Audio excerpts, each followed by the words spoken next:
Have you ever wished someone could simply tell you what your child needs? What if the answer isn't outside of you, but already within you? Hello, lovely, and welcome back to Rainbow Children of the Light. I'm Heather Bell, children's energy healer and channel, and I'm so grateful you're here. If you watched the previous episode, we explored the possibility that some physical symptoms may have emotional or energetic layers worth exploring alongside the practical care that you're already giving your child. Today, I want to show you what you can actually do. So, not to diagnose your child and not to replace any medical advice, but to strengthen something that you already have, your intuition. Because I truly believe that mums know their children better than anyone else. Sometimes we simply need permission to slow down and just listen. Today I'm sharing the same gentle process I use before every children's rainbow recalibration session. These are practices you can begin using at home to deepen your connection with your child and better understand what they may be experiencing. The most important thing I want you to remember is this. You are trying to get the right answer, it's just about becoming curious, and think of this as opening a conversation with your child's soul. Sometimes you'll receive clear insights, and sometimes you'll feel more connected.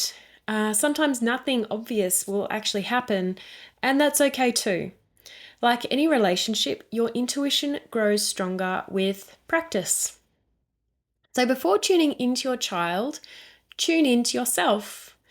If we're anxious or we're worried or desperately searching for answers, it's difficult to hear our own intuition. So I always begin with grounding. So you can close your eyes, take 3 slow, deep breaths. Feel your feet connected to the earth. Imagine beautiful golden light flowing from the center of the earth up into your body. Allow your shoulders to soften.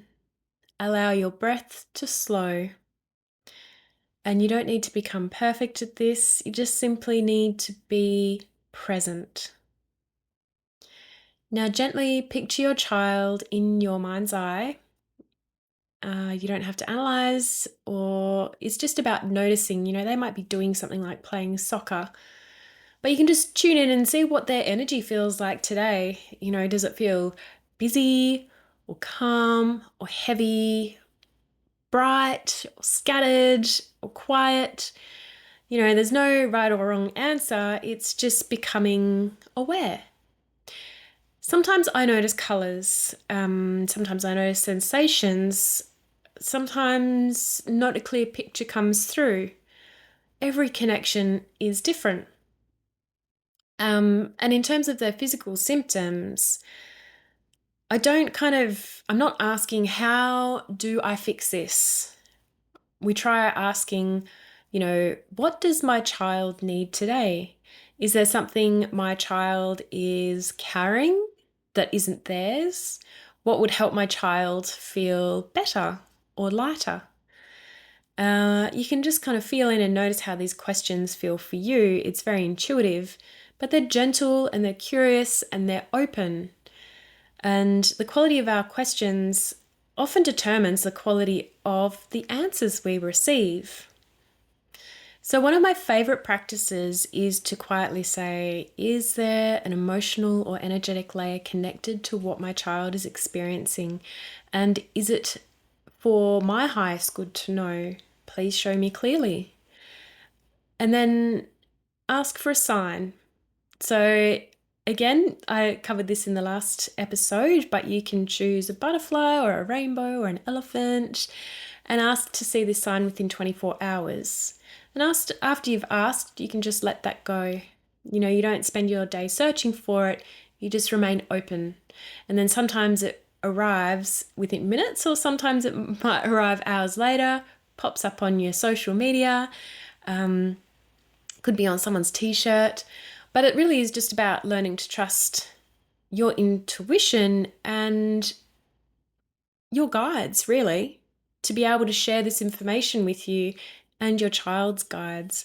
It really is about just becoming present with your child's energy, which can be so difficult in our day-to-day lives because we are running around and we're so busy, it's lunch boxes, it's this, it's that, we're being taxis, and it's hard to just slow down, take a deep breath, and actually just tune into their energy and really feel into what they're feeling, because quite often that feeling that they're feeling is perpetuating their physical symptoms. It can prolong their physical symptoms. So even if we're doing all of the right medical treatment, these things can linger because their energetic systems are being weighed down, or they're trying to process something. So being able to tune into our own intuition as a mother really can help them be able to process what they need to process. And it is a way of being able to ask their energetic systems to show us, tell us, guide us into what they're experiencing. So a different way that I can tune into the energetic system is muscle testing. So there's a few different ways that you can do this, but a good way that I have found that always offers a reliable yes or no is when you place your thumb and your index finger together and you rub them around in a circle, and then you ask for a yes. Please show me a yes. And then please show me a no. And what you feel, it's individual for everybody, but generally a smooth gliding feeling is a yes, where it's kind of slippery. And then a no is kind of a grippy friction, and that's a no. But you can find out what your yes and no are. And once you've got those yeses and nos, then you can go on to ask your higher guidance or your child's higher guidance questions, yes, no questions. So, is like an example of my daughter with the ringworm, I can tune into my higher guidance, so my guides, and you can ask, am I connected? Yes or no, get your yes or no answer, and then ask to be in communication with her guides or their guides, and ask for a yes and no, get that confirmation, and then you can ask away, ask yes and no questions. And then you can really get to the bottom of what might be perpetuating a situation like our ringworm situation that I spoke about in the last episode. So another beautiful way of doing this is also using a pendulum, which I absolutely love. So a pendulum is, and you can use anything weighted like a ring. Generally, if it is a gemstone, you do need to clear it energetically. So this is an amethyst one. But you can use a necklace and a ring. So again, we're just going to ask, I don't know if you can see it, there we go in the background. Please show me a yes. And that's going around in a clockwise circle. And then you can ask, please show me a no. And then it is going backwards and forwards. So that's also a really good tool of being able to get a yes or a no, and that is tuning into your own guides and their guides. So these tools are just a beautiful way of kind of communicating with your own intuition, your guides, your children's guides, their energetic system, and just seeing what you come up with. You can just have an experiment and see what you feel called to use. And by practicing these simple yes and no questions, you already know the answers to can also help. So you get a clear understanding of what is a yes and what is a no. And it can just be as simple as asking, is here, here's my pendulum again, is my name Heather? And that is a clear yes. So just developing, a few practice to be able to get your yeses and your nos. And this really helps your intuitive guidance flow. It's a fantastic way. As you can see, I'm really excited about it because I just love that we can get these tangible physical things to get answers. It's not sitting in meditation and thinking, okay, I've really got to tune into my child and see what they're going to give me.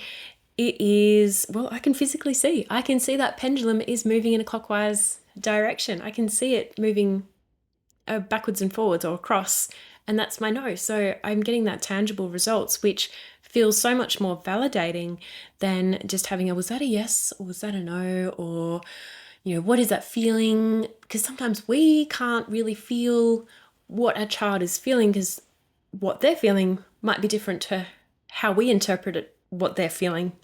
So it can be quite complicated. So that's why I just absolutely love the yes or no's with either the muscle testing of the fingers or the pendulum. And with the pendulum or the muscle testing, you're never giving away your own power. This is all from within you. It's all you.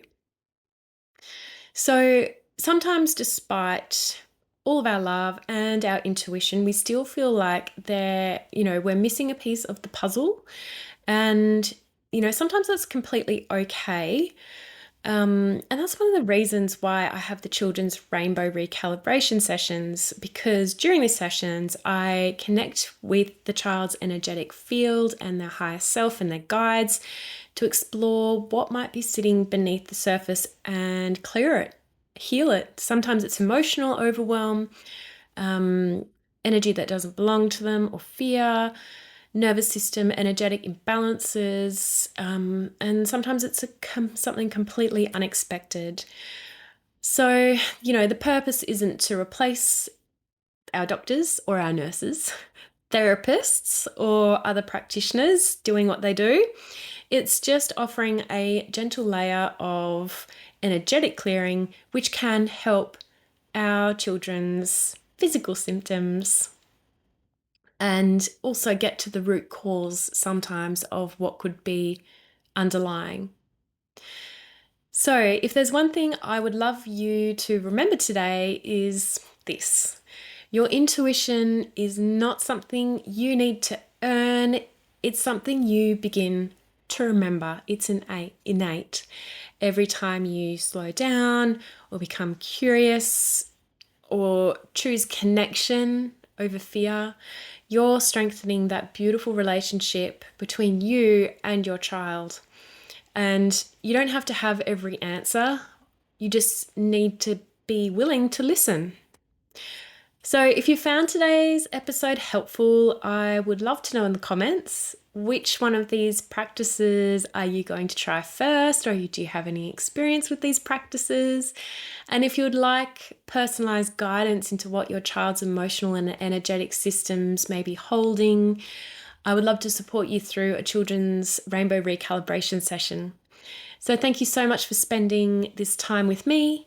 Until next week, keep trusting your intuition, keep choosing curiosity, and remember, children don't always have the vocab to tell us what's happening inside them. Sometimes their body becomes their voice. Sending so much love to you and your little one.